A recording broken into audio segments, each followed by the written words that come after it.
Salut tout le monde, c'est Science. Aujourd'hui on se retrouve pour parler de Inazuma Eleven Great Road of Hero... Ah, quoi? Allô? Oui, on m'informe dans l'oreillette qu'il a encore changé de nom et qu'il s'appellerait Victory Road. D'accord. Encore. Ça fait beaucoup là, non? Donc c'est devenu la route Pokémon, soit. Donc aujourd'hui je vais donner mon avis sur plusieurs thèmes qu'on a eu récemment, sur les personnages, sur le gameplay et sur plein de choses. Donc c'est parti, on va commencer avec les personnages.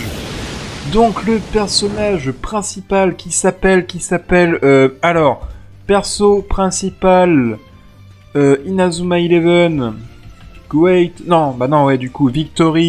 Road, Umei Sasanami. D'accord, le personnage principal du jeu s'appelle Umei Sasanami.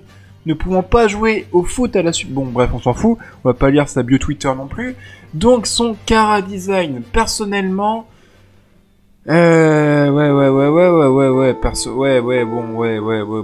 personnellement... C'est de la merde. Non, c'est juste notre nouveau perso principal. Ensuite, à côté de lui, on a un espèce de Solgaleo de Pokémon Soleil et Lune. J'avoue, il a du flow. Objectivement, il a du flow. Mais je suis désolé, on dirait pas un personnage d'Inazuma Eleven, on dirait un personnage de Tokyo Revenger. Oui, bien sûr, je le vois totalement taper la discussion avec Mikey et Draken, mais pas avec Umei Sasanami. Ensuite, on a une info sur un décor, et oui, sur le nouveau collège où va se dérouler l'histoire, car malheureusement, l'histoire du jeu ne se passe pas au collège Raymond. En tant que fan, ça me fait un peu chier, parce que bon, moi, collège Raymond, c'est le collège que j'aurais voulu avoir. Mais objectivement, je trouve que ça apporte un sentiment de nouveauté, de rafraîchissement, tu vois, ça me donne envie de boire une bière. C'est très bien, et ouais, en plus, sur les papiers, le collège a du flow, les petits cerisiers, tout ça. Faut voir ce que ça va rendre en jeu, mais en tout cas, je trouve que c'est plutôt une bonne idée.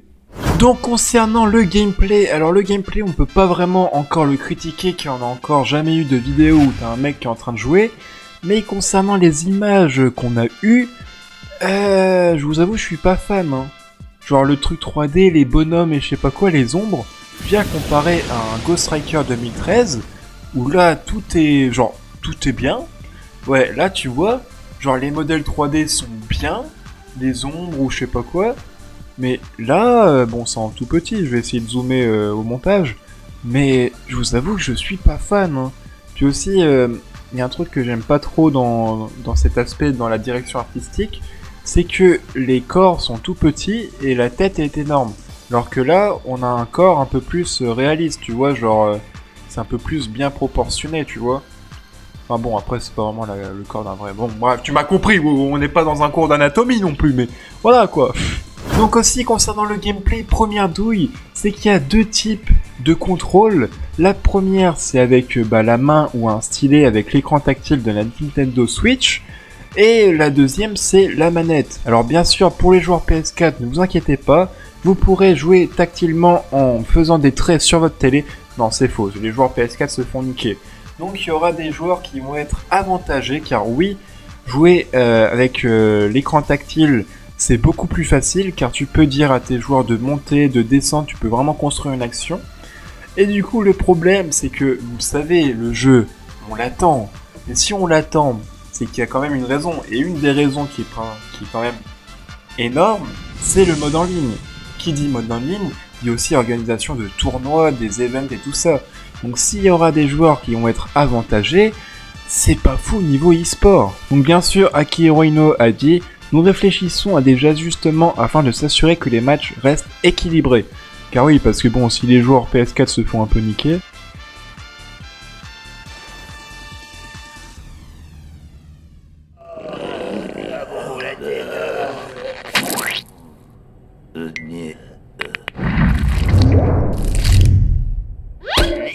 Bien vu, mec.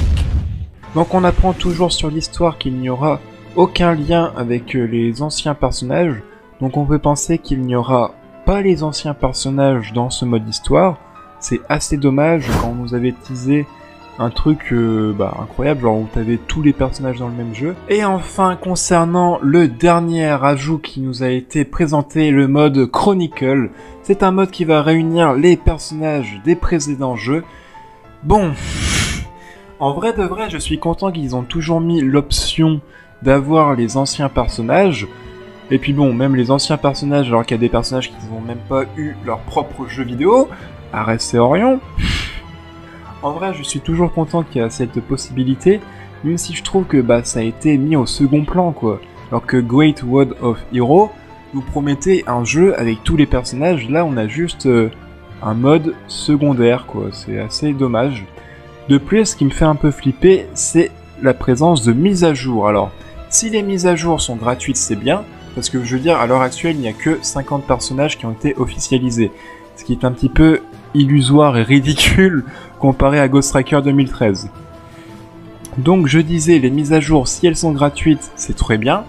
Mais si elles sont payantes, c'est pas fou, parce que imaginez qu'un personnage ultra fort comme mon petit Zanark, qu'il soit disponible en DLC payant, qu'il soit ultra fort, le gars il est cheaté, ça va totalement ruiner l'e-sport et les tournois, quoi.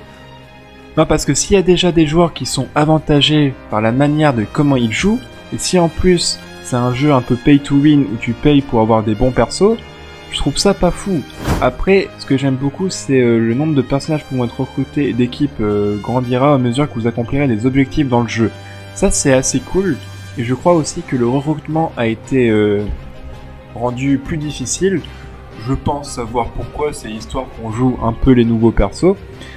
Donc, ce mode chronique, ou Chronicle mode, j'ai vraiment l'impression que c'est une assurance pour Level 5. C'est que si jamais l'histoire c'est pas fou et que les nouveaux persos ne plaisent pas, il y a le mode chronique pour jouer avec vos anciens persos, construire vos équipes. Car bon, c'est ce qu'on attend aussi beaucoup de ce jeu, construire notre équipe, et surtout pour le mode en ligne, quoi. Et je pense que Level 5 l'a compris, et c'est un petit peu une assurance pour Level 5. Alors si en plus, il y aura des DLC payants, ça sera à la fois, l'assurance et le porte-monnaie de Level 5. Donc maintenant, on va conclure avec une question que je me suis posée. Quel est l'avenir de Inazuma Eleven Great Road, et qu'est-ce que ça va apporter à la licence? Eh bien, il y a deux options. La première, c'est que, heureusement, le jeu est une réussite. Tout est parfait, le mode en ligne est parfait, le jeu se vend parfaitement, l'histoire est acclamée, c'est du génie, du jamais vu. Ça va relancer la saga Inazuma Eleven avec, je pense, l'apparition d'un nouvel animé avec ses personnages, peut-être un manga et aussi des figurines et des cartes, même si Akira Ino a dit pour l'instant « Ouais, on n'est pas chaud pour un animé, mais il faut voir dans le futur ». Bon, je pense que tout est dit, il s'attend à voir si ça marche ou pas.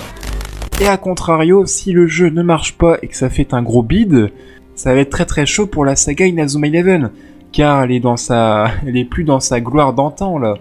Là, on a eu un animé qui était pas fou dernièrement, avec l'animation. Le dernier jeu vidéo en date, c'est Inazuma Eleven SD qui a fermé.